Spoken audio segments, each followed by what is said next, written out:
Hi, I am Judd Stover, and I am privileged to be the pastor of the Sutherland and Larrabee United Methodist Churches.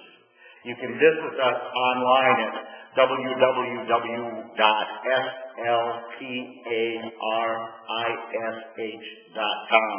Today we're in the Larrabee Sanctuary, and I want to speak a little bit about what's been going on around the world as far as all the natural disasters, the earthquakes in China, and the deaths in Burma, and the flooding in Iowa, and the tornadoes that have ravaged so many parts of the area. And in this state of Iowa, the town of Parkersburg and New Hartford and Cedar Rapids and Des Moines so hard hit.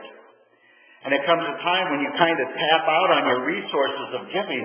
You see those ones so far away and know there's no practical way to make the trip to help out, so you send cash and funds and prayers.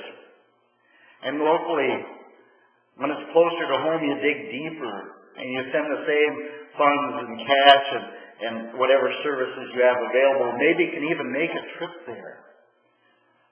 But I looked at how much we turn out to help others. And then I look and see all the criticism that we as a country don't do more and we as a people don't do more. And I started looking around and found out that out of the 22 most developed countries in the world, that the United States is number 22 in percentage of giving. And there's some that give over 1% of their gross domestic product. The United States of America gives 0.22% of its gross domestic product. But if you dig deeper, you find out that amount we give in actual funds is $250 billion plus dollars. It's huge. It's so much more than the others combined. Yet we're still criticized because we aren't giving up to that 1%. And I think, my God, if we did, if this country gave up what would amount to 5 times what we're giving now, 5 times what we're giving now, would put us at the top of the heap. But then we'd be giving more than what the need called for, or I think we would. Because what we're trying to answer are the needs of folks. What do they need? Not what do they want? I mean, if you have a youth heading off to college and they need $10,000 a year to go to college, would you give them $100,000? It's not what they need, but it would certainly be what they wanted. Now, I do give credit to those people that go out and do the estimates on the damages. They have no vested interest, one way or another, to say what the need is. But I am curious that we don't approach it as the need and then afterwards the additional need. And I'm talking needs in cash. I mean, there's never any need in the support and the prayers and the humanity we have as Christians to give a hand up to those around us that have been through no fault of their own through the circumstances of this wondrous world, and the climate have been knocked down a peg or two, or completely flattened in some cases. But we need to pay attention that we aren't setting it up to a depreciative giving to fill wants, to make us feel good. That's not what the Bible calls for. Jesus didn't say give them what they want. But he said, I will give you what you need.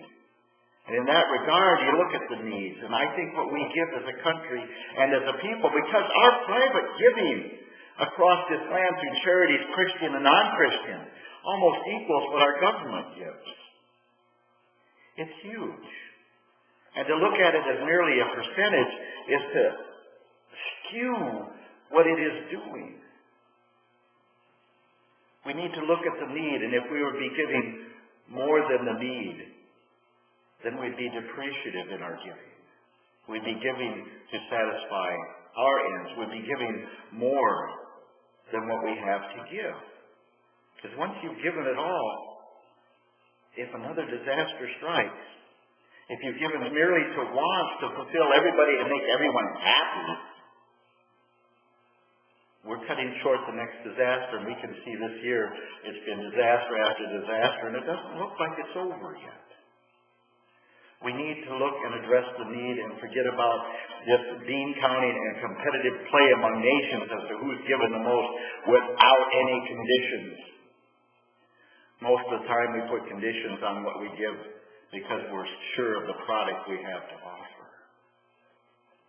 not a competition. It's about the heart of God's people taking care of other God's people's needs.